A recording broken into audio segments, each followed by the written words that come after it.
તો રાજ્યમાં અત્યાર સુધીમાં વરસ્યો છે સિઝનનો 49% વરસાદ। રાજ્યમાં સરેરાશ 49.03% વરસાદ વરસી ચૂક્યો છે।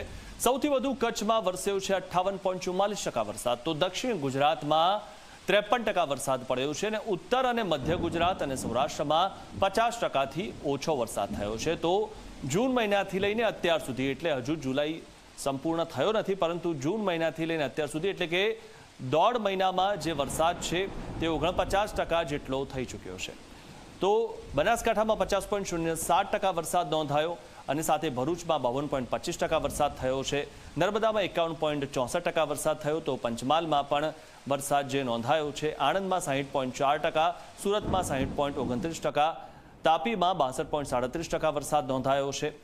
અને જો આગળ વાત કરીએ તો સાબરકાંઠામાં 61.72%, ભાવનગરમાં 73.26%, બોટાદમાં 76.64% વરસાદ નોંધાયો છે।